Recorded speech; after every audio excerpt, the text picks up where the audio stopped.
I got one of our most used drills here at Frozen Ropes. Okay, Little League season's upon us.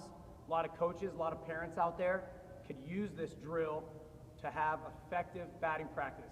The drill I'm talking about is front toss. A lot of our coaches use it in our lessons. A lot of our coaches use it during team instruction, and a lot of Little League coaches could use it to have an effective batting practice to get the most out of your practice and the most out of your players.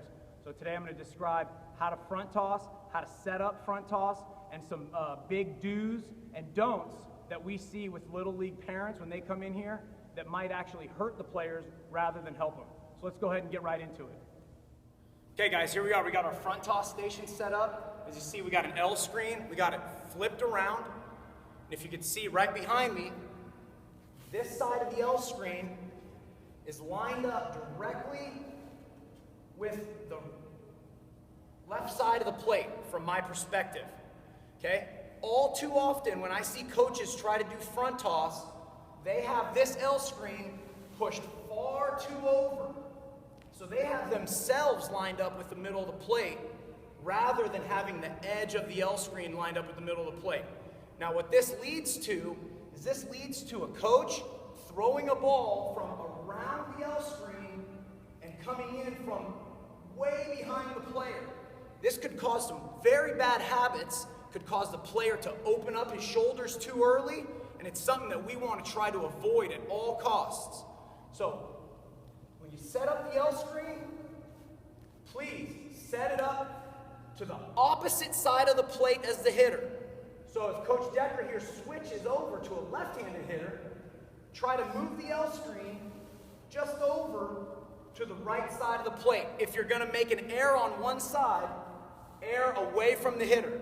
Now you can try to be real precise and line it up right with the middle of the plate, but at all costs, you do not want to be throwing from on this side where the ball is coming from behind the hitter. So go ahead and go back to the right side, Coach.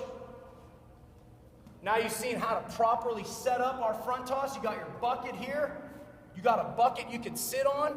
And if you don't have a bucket that you can sit on, you can always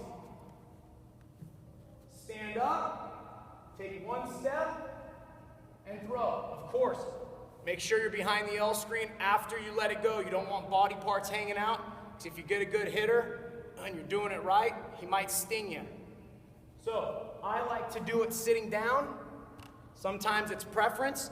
Make sure you grab the baseball just like you would a fastball, and you're going to throw it underhand. This takes a little practice, but after a couple rounds, no problem. It's one of the easiest drills to learn how to do. So we're going to go ahead and do one. Coach Decker's not going to swing because we don't want to ruin the equipment, but we're going to go ahead.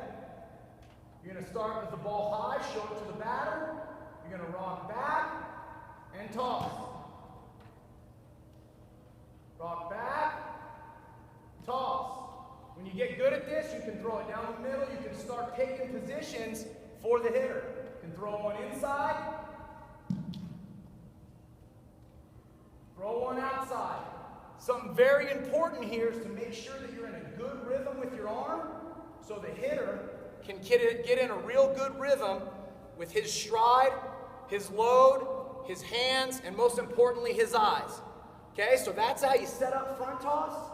Now let's go ahead and switch our camera angle so we can see some live hacks by one of our coaches. All right, guys, so now we got the real live demonstration for front toss.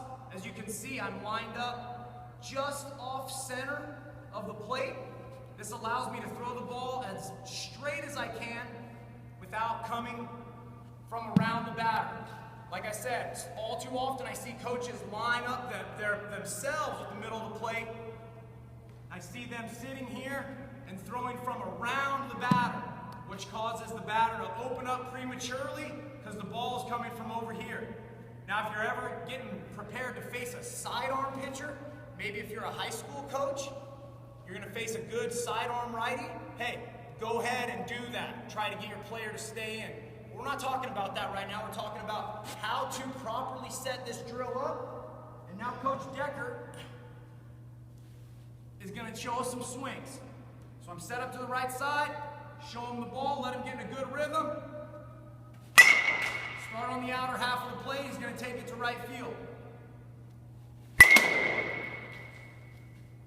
Now we'll work the middle of the plate. Hits it somewhere up the middle. One more. Very good. Stays balanced. If you are properly behind the screen, this is an excellent drill for you as a coach to start seeing some things with your players' swings. After you get comfortable with throwing the location, you can start to look at the batter, start to see if he's striding correctly. You can start to see the path of the bat, and you can start to become a better coach just by this drill and having this perspective out in front. Okay, coach, go ahead. We're going to throw a couple inside. Oh, man, he went down and got that one. One more. One more. Oh, yeah. Okay, one more home run swing for right down the middle. Perfect. So there you have it. Like I said, if you got a lefty, just scoot it over, just so you're always throwing that ball as straight as possible. Hey guys, there you have it. How to properly set up front toss. Big thanks to Coach Brandon Decker for showing us how to swing it, how to properly set up our net. Now make sure, when you got a righty or lefty, always make sure to try to line up on the middle of the plate or a little off center, so you're not throwing the ball around the net. Okay? Now from the staff here at Frozen Ropes, a big thank you. Make sure you check out our social media, Twitter, Instagram, and our website, all at SDFrozenRopes, and our Facebook at Frozen Ropes San Diego. Like our page, send us your tweets. From the staff here at Frozen Ropes, there's never an off season.